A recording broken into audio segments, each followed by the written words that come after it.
I would like to request our Reverend Tadongse Sanctam, Pastor Sanctam Baptist Litro Kohima. For everything to progress, we all need God's blessing and His approval for a successful event. So now I request our Pastor Tridongse Sanctam to take over. An operation and do what is just and right. Cease your evasions of my people, says the Lord God. There is neither Jew nor Greek. There is neither slave nor free. There is no male and female, for you are all one in Jesus Christ. Shall we look to God in prayer? Let's all close our eyes. Let me have a word of prayer. Violence against women and girls is to observe annually on the 25th of November every year worldwide. This day aims to raise awareness about the prevalence of violence against women and to mobilize support to end this pervasive issue. It also marks the beginning of the 16 Days of Activism, which is clearly there, as you can all see, and it will run until December 10th on Human Rights Day. Against any forms of violence, against any form of gender violence. And that is why today we are standing here to show our solidarity. And that is why we have deliberately made it a point not to set up chairs, but to show our solidarity to the women everywhere, here and elsewhere, who are victims of gender-based violence. The campaign underscores the need for urgent action to eliminate all forms of violence against women and girls, including domestic violence, human trafficking, sexual harassment, and other harmful practices that are usually meted out to women everywhere.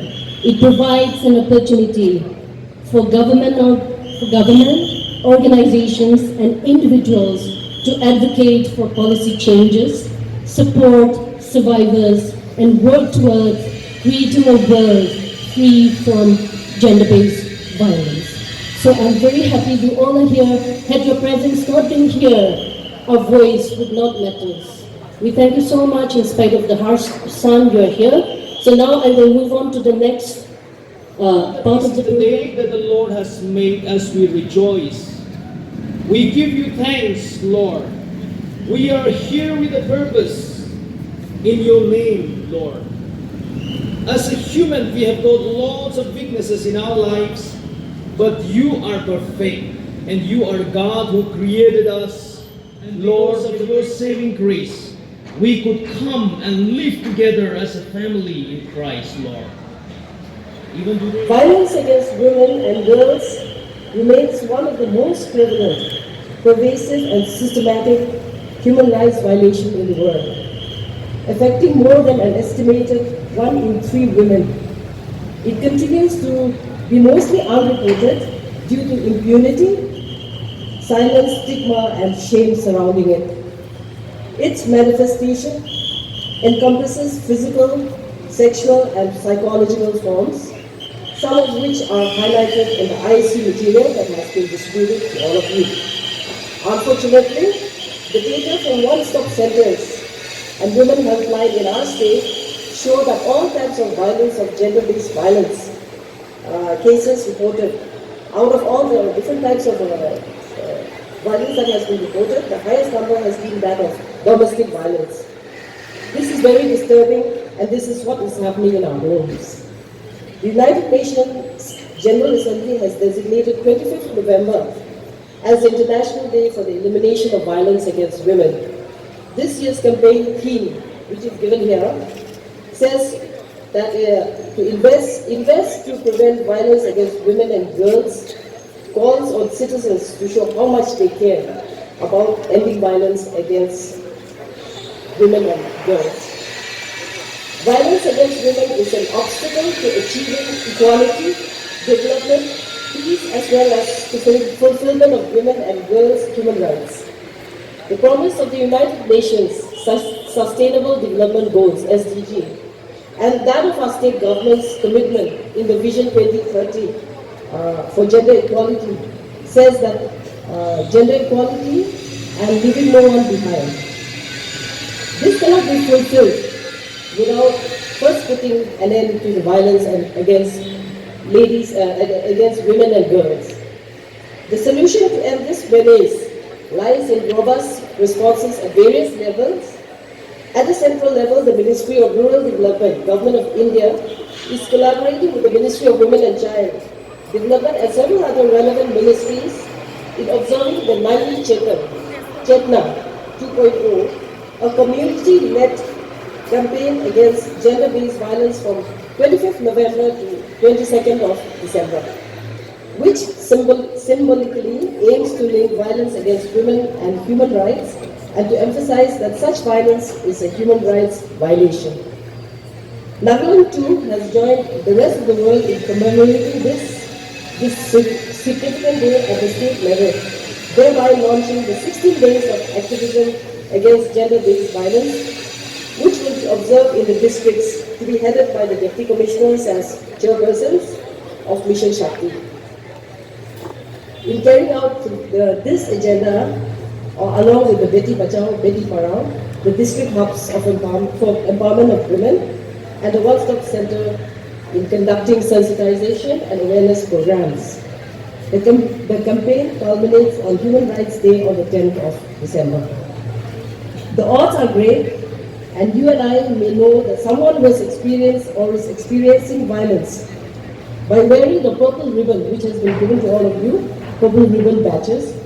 We are giving a voice to them and declaring that we stand in solidarity with them and condemn all forms of violence against women and girls.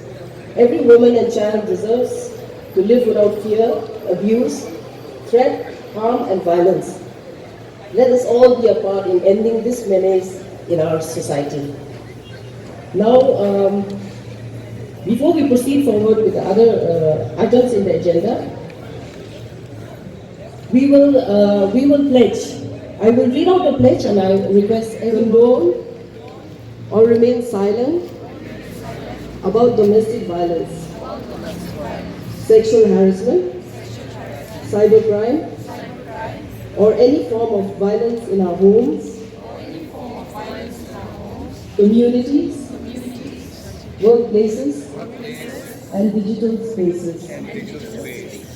To raise my voice and help women who are victimized by gender-based violence. To encourage men and women to mentor children to live violence-free. To educate myself and others about healthy relationships. Whenever possible, I will report all known, suspected, or witnessed incidents of violence against any woman or child to an agency or organization who can assist the victims. Forms of equality, including gender equality. In my view, yes, there are differences between different people, whether it is based on gender, sex, caste, religion, place of stay, what we do, but I think equality has to be between equals. We cannot equate two things which are not equal, but between equals we should treat people equally.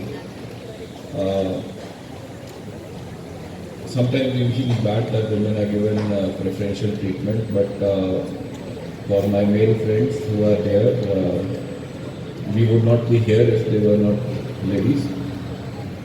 So we should respect the difference. If it were all donkeys, nobody will recognize the horses. But if it was all males, we will not recognize the importance of females. And if it were only females, we would not recognize the importance of males. So that's said. I think that besides recognizing the differences, we need to respect the differences which are there.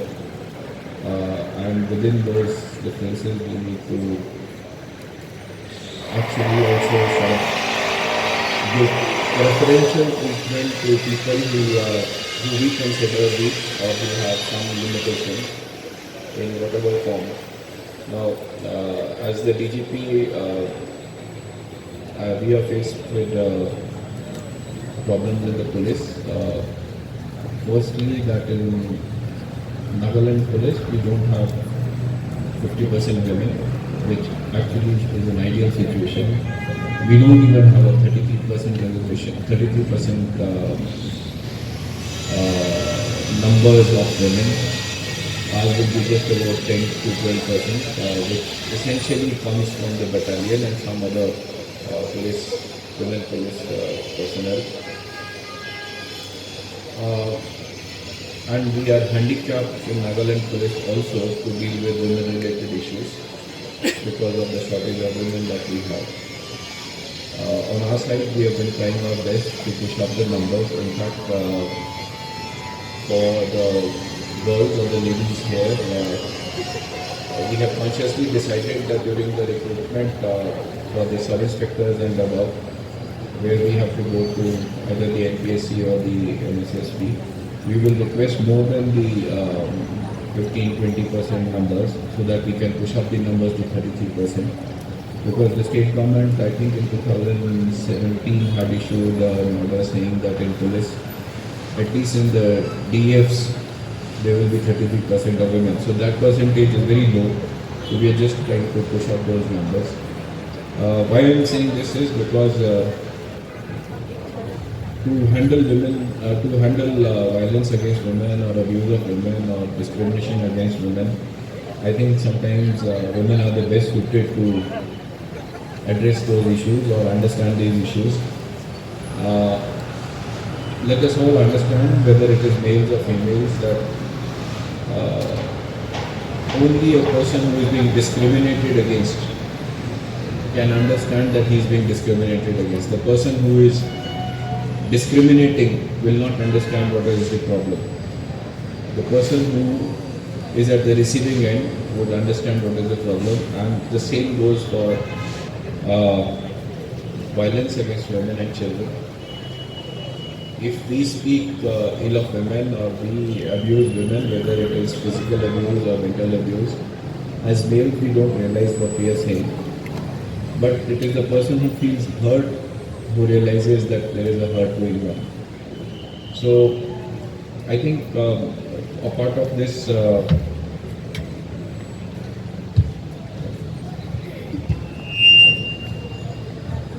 part of it has to do with the traditional mindset in all societies, not just in Nagaland, but the world over, where women are considered weak. Yes, women may be physically different from men, but I don't think there is any difference in the mental faculties between males and females. Given an opportunity, ladies would do probably as well as the men, probably even better. If you look at the results of the UPSC exams and the competitive exams, there are more ladies, more girls coming up in the exams than the men. So mental faculties, there is no difference. However, the old mindset that I am the master of the house or the master in the office, I think it is time that it should go. I think ladies have been making an effort. There is a conscious effort among the girls, the females in the country and everywhere to grab that space. I think there is also some resistance from people, from the males, about women grabbing that space, and that can turn out. That can be displayed in various forms. I don't think in the public space it is more to do with violence. It is more to do with just denying space and coming up with excuses like शादी हो जाएगा, उसके पीछे से बच्चा पाओ, उसके पीछे से ऑफिस आएगा ना पाओ, एक साल छुट्टी दोगे लगेगा, all those things will start coming up, But I think the males in the society have to realize that this is how the world works. You know, if you were to deny that space to women, you would not be there, as I said. So that is one aspect that I think it's not just the females, the ladies who have to change their mentality. They are doing their bit. It is the males who are. I think we should take extra effort to change our own mindset and all this. Physical abuse of women and children, I think it is a no-go area. If physical abuse takes place in a family between a husband and wife or with girls, I think that it should be reported to the authorities, including the police. You know, if you are not reporting it in the first instance, you are just encouraging the abuser for doing it again. He will do it because he gets encouraged, and you will keep tolerating it because it becomes a habit with you. You start thinking that this is how the world works.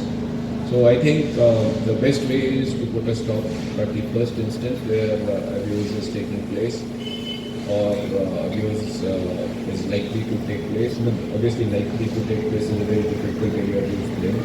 But if there is a physical abuse taking place, I think it should be reported at the first instance. Yes, there are issues like the family pride and the family setup, which are important. The unity of the family or the pride of the family has to be maintained. But I think there has to be a line drawn somewhere. I am not one person who would say that violence should be allowed to happen even if family unity is to be maintained. I think it should be reported.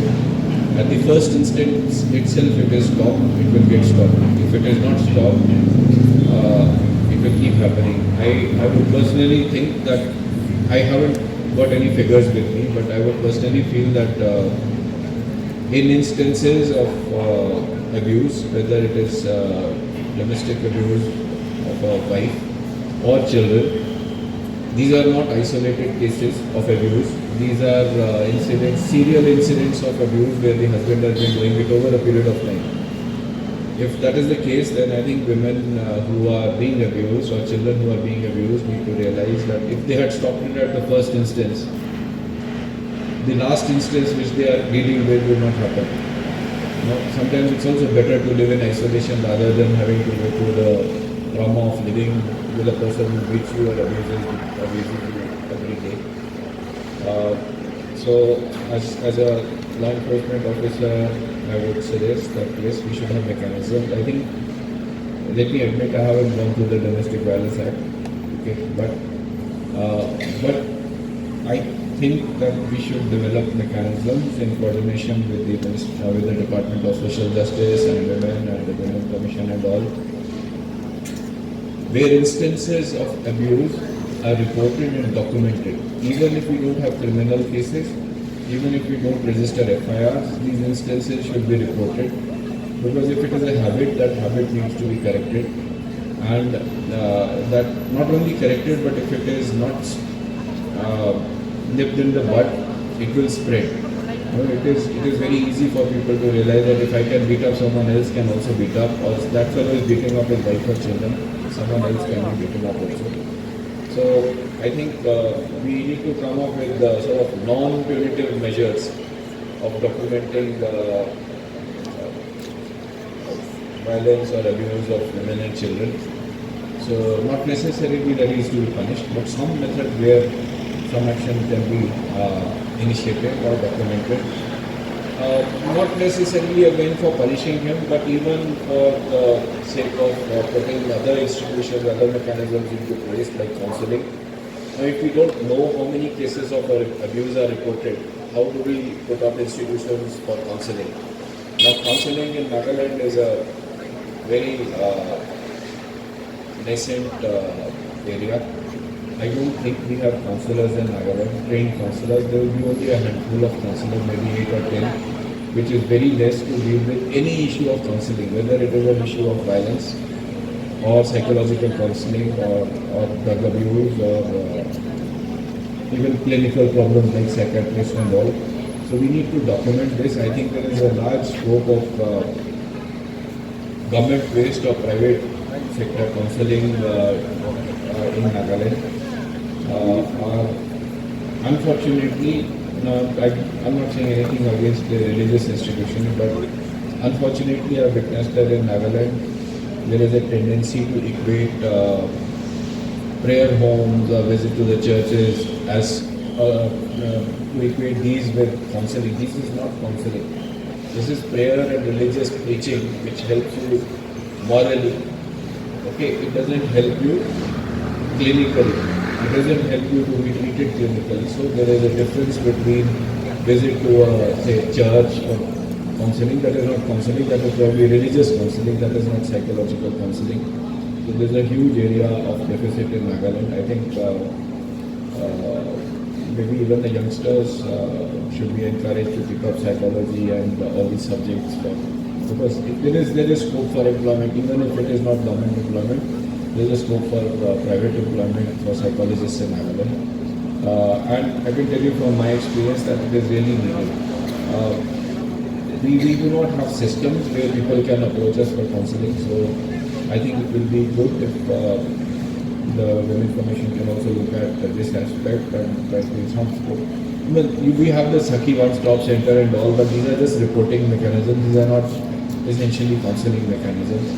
At the back end, we need to develop more counseling mechanisms. The same counselors can be used for addicts or for people having depression or for other psychiatric problems. So we have taken an oath, but taking an oath is, I think, not the end of it. I think probably it's the beginning for us to learn that we should respect each other. We should respect each other's bodies. We should respect each other's space. We should respect each other's values and opinions and not get violent, whether physical violence or by words against anyone who is expressing an opinion which does not tally with my opinion. I'm just reminded of this small clip which has been going on I think CNN for the past 2 months. It features Elon Musk. I don't know how many of you have seen that. I think it says that probably, I'm not quoting the exact words, but if you've seen this, it's a beautiful, say maybe 15-20 seconds thing. It says freedom is not about, freedom is about allowing people that you don't like to say things about you, which you don't like. So this is about respecting the space that each person has, the opinion that each person has, the view that each person has, and violence is just a bit of it.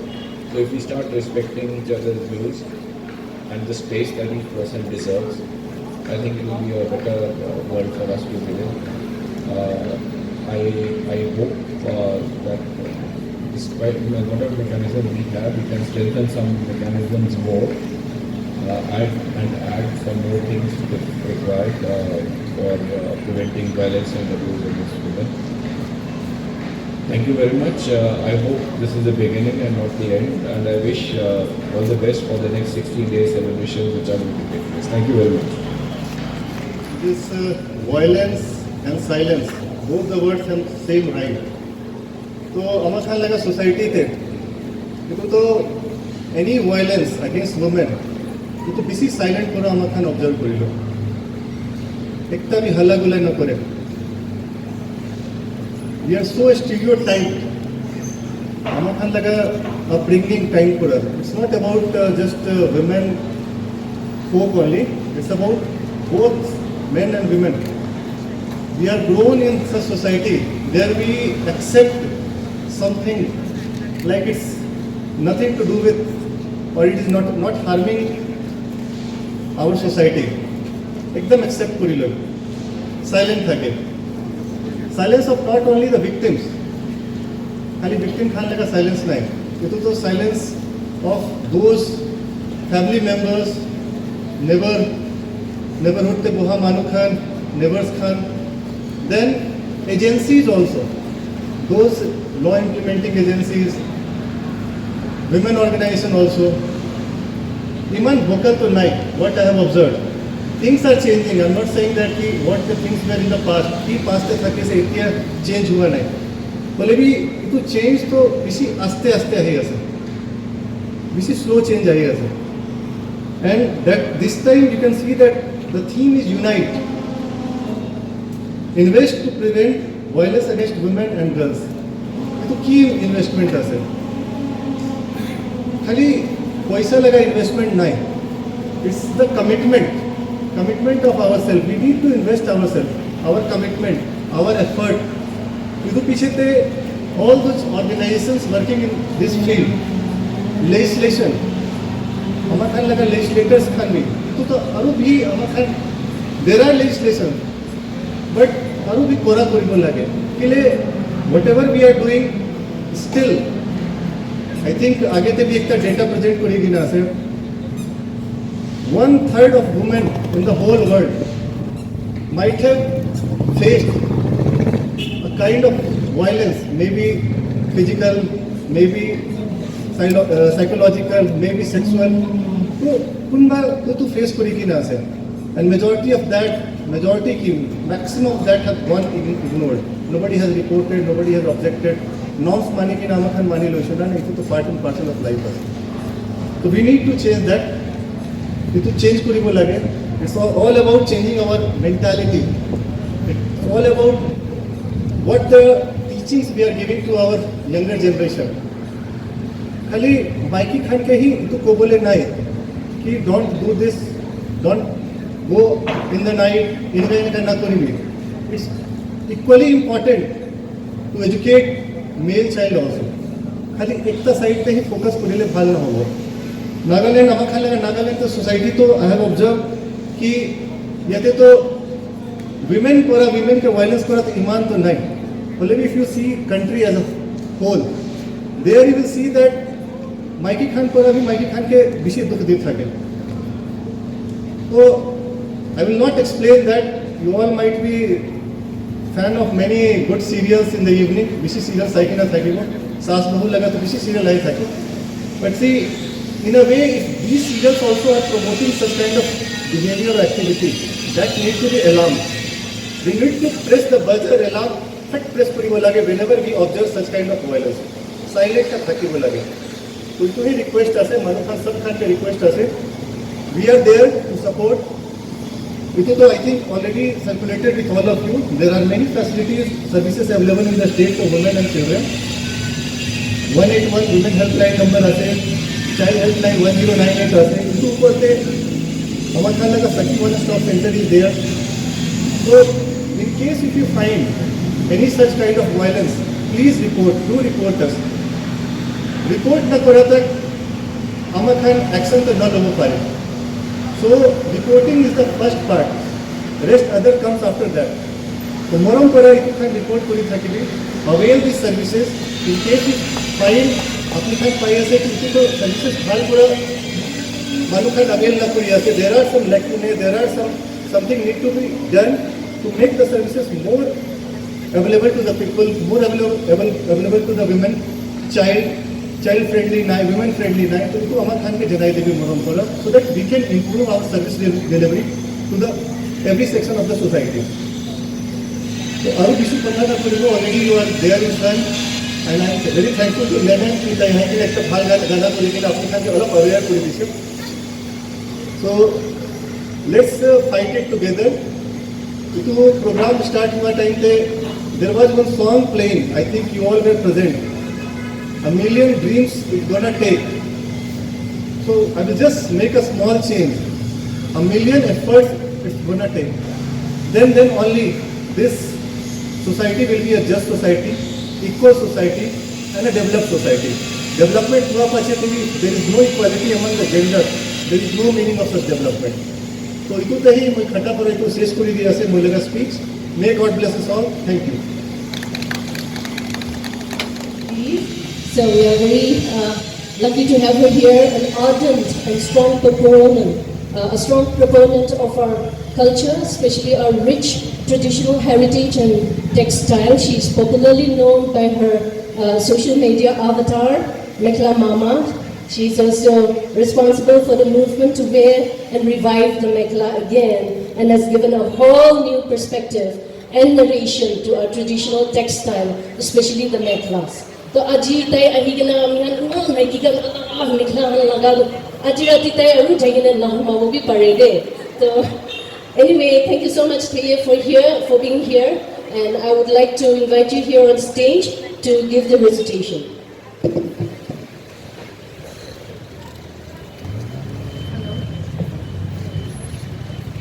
Good morning. I want to thank the organizers for the opportunity to share my poetry. Before I begin, I just want to say I'm a very proud Naga woman, and sexism, violence against women, gender discrimination is not part of Naga culture, and we must never think that, modernity and tradition, women's rights comes only with modernity. Our Naga culture respects women, and we must always embrace and recognize that. With this, I would like to share my poem, Sophanyo 2. My daughter, how shall I prepare you for the assaults of marriage? Shall I tell you that the moon is more man than woman, his affections waxing and waning, and you, the sea, pulled to swell or ebb at his whim? Shall I tell you that there is taking without desire, looking without seeing, holding without having? That a time may come when you pray, another will take your place. Shall I tell you that becoming one half of a whole can be the loneliest equation as you soothe your wailing child alone, while he revels with friends or sleeps unperturbed? Shall I tell you there will be blindness, the hearth burning, the clothes laundered, the house cleaned, the food cooked, the children raised, all shrouded in the black of unseen? Shall I tell you, you will not matter, your words, your feelings, your wants, your needs? He will not ask. He will mock you into insignificance or punish you with silence. Shall I tell you that there may be force of words or hands? The folklore of silence women shoulder still cannot say which is more cruel. Brutality that burgeons as he shrinks and smothers your strength. Shall I tell you of the cycles of blame and guilt, pity and rage that will turn you into an equal monster, or break you into infinite grains of unfeeling sand, there but really formless? How shall I weave these hazards into stories that will lull you to slumber? I watch you sleep, sorrowing in this stillness, as you dream of the many tales we tell our daughters about happily ever after. Thank you.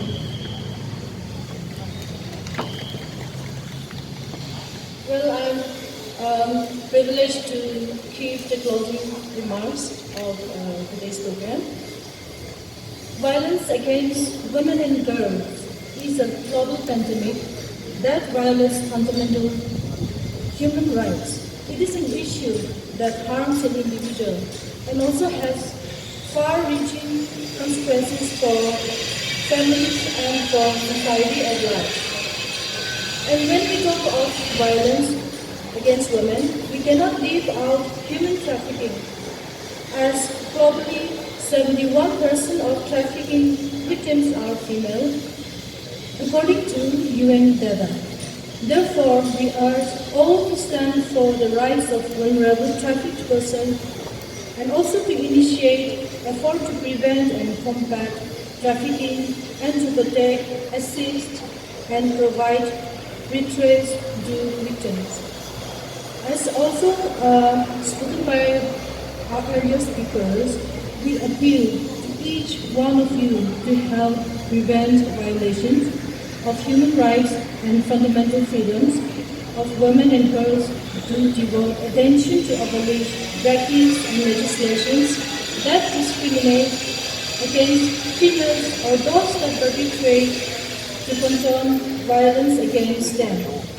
To conclude, we would like to keep a clarion call to all the stakeholders and citizens of Nagaland to be vigilant and steadfast in combating violence against females and to spread awareness in all sections of societies so we can make Nagaland state free of violence against women.